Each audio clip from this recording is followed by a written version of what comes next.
un courant d'arts martiaux modernes qui prend en fait les mouvements les plus visuels de tous les arts martiaux, karaté, taekwondo, capoeira, kung fu, j'en passe beaucoup, et qui les isole en fait pour proposer des shows, vraiment du visuel.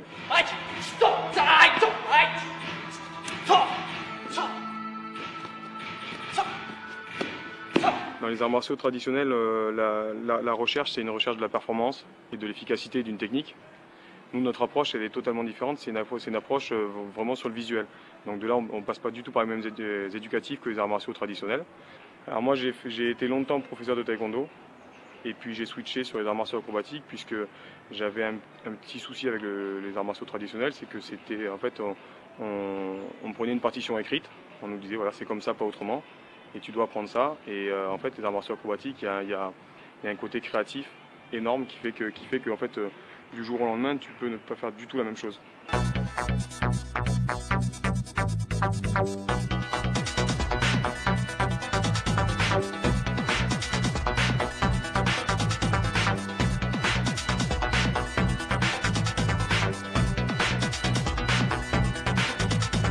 Alors les compétitions, il y a plusieurs catégories. Donc, il y a des catégories créatives qui sont en fait des catégories où on invente, on crée un kata, une forme, sans acrobatie et sans avoir le droit d'avoir la tête à l'envers. Ça, c'est la catégorie créative.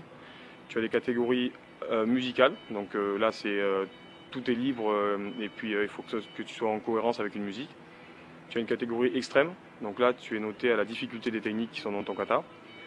Et tu as des catégories battle, un petit peu comme au hip-hop, donc en 1 contre 1 ou une équipe contre une équipe, ceux qui font les plus belles acrobaties ou les plus grosses ou qui sont le plus charismatiques gagnent.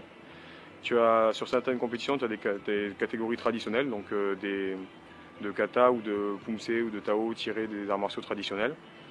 Et d'autres compétitions où tu as des catégories de combat. Bon, nous, on n'en fait pas. Moi, j'avais quelque chose contre les entraînements où tu sais où tu viens et tu as 2 cours par semaine.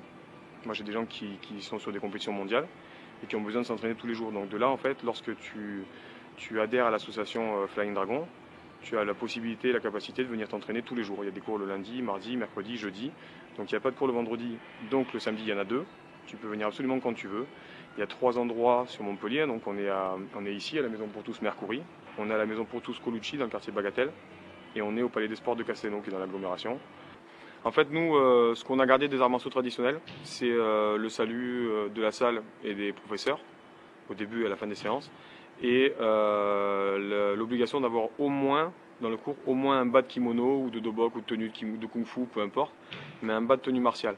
Les gens mettent la ceinture qu'ils veulent, mais pas la ceinture noire. La ceinture noire est réservée à l'équipe de démonstration.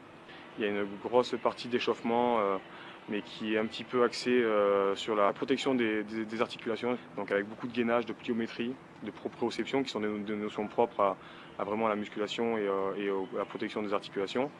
Comme tu as vu, le produit fini peut être traumatique si tu n'es pas préparé. Nous, on fait beaucoup de stages pour beaucoup de clubs d'arts martiaux traditionnels, etc., puisqu'il y en a beaucoup qui ont envie d'avoir une équipe de démonstration et qui ont besoin d'acrobatie. Bon, pareil, on a beaucoup d'élèves qui viennent du break ou du hip-hop qui viennent faire de l'aérien chez nous.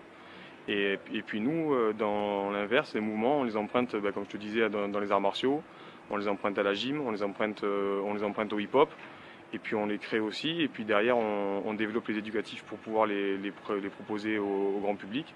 C'est un sport qui est neuf, donc comme tout sport nouveau, il est régi par différentes fédérations. Les plus forts en la matière, ceux qui tiennent le haut du pavé, c'est d'abord les Américains et ensuite les Français.